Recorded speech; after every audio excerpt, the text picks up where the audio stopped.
안녕하세요. 무엇이든 설명하는 설명 덕후의 삼국지 설명을. 오늘은 삼국지 이야기의 본격적인 시작을 알리는 환건적의 난을 설명해드리고자 합니다. 지난 시간에 설명해드린 당고의 금을 통해 후한의 12대 황제인 영제와 환관 세력은 중앙 정치에서 호족과 사대부 세력을 극단적으로 배제시켜버립니다.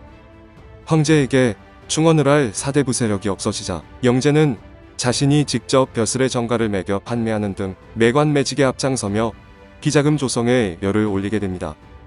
이때 황제의 비자금 조성을 앞장서서 도와준 환관 조직이 바로 십상시입니다.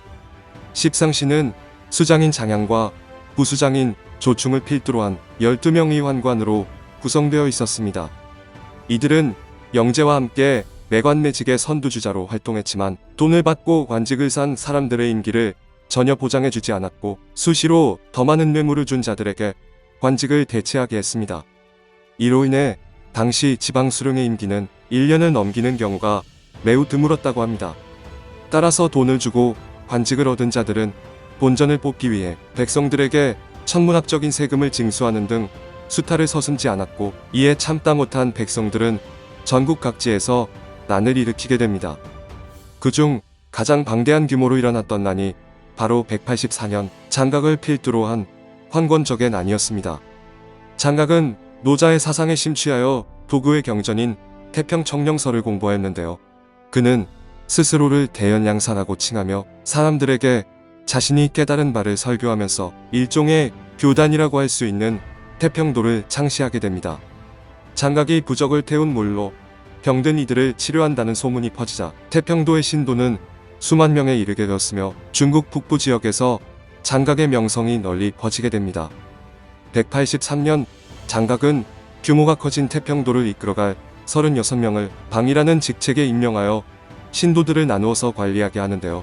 이 방을 중심으로 나누어진 태평도 신도들은 군사적인 조직으로 발전하게 됩니다. 184년 장각은 자신을 천공장군으로 자신의 동생 장보와 장량을 각각 지공장군과 인공장군에 임명한 뒤 전국 각지에 있는 방들에게 명령을 내려 대대적인 봉기를 일으키게 됩니다. 이들은 창천이사 황천당립 세제갑자 천하대길, 즉 푸른 하늘이 죽고 노란 하늘이 일어나니 갑자년의 천하가 크게 길해지리라라는 구호를 외치며 병사들의 머리에 노란 수건을 쓰도록 했는데, 이를 보고 사람들은 장각의 무리를 환건적이라고 일컬었다고 합니다. 환건적의 난이 전국적인 대규모 봉기로 번지자 당고의 금으로 중앙에 진출하지 못한 지방 사대부들이 반란에 합류할 것을 우려한 십상시는 당고의 금을 해제하게 됩니다.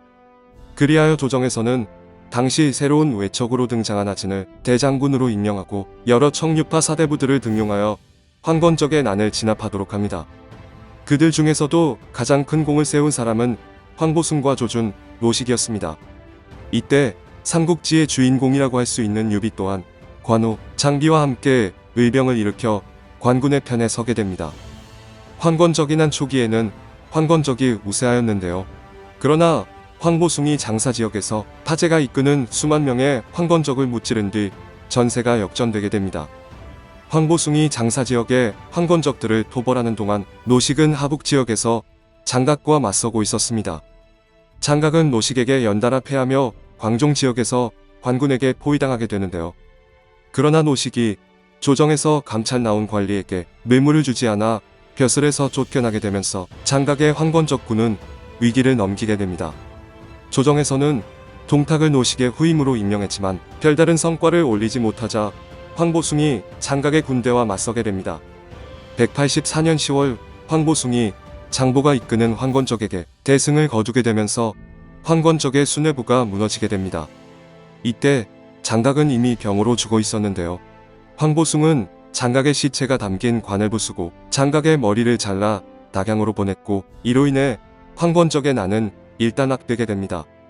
남은 황건적 세력들은 급속도로 무너져 관군들에게 진압당했으나 잔당들은 전국 곳곳에 남아 수년 동안 저항을 계속하게 됩니다. 이는 황건적 진압을 구실로 거병했던 각지의 제후들이 자신들의 군사 세력을 유지할 수 있는 명분이 되는데요. 따라서 황건적의 난 이후 한나라 안에 독립적인 힘을 가진 여러 세력이 대립하는 군웅할거의 시대가 도래하게 되면서 본격적인 삼국지 스토리가 시작되게 됩니다.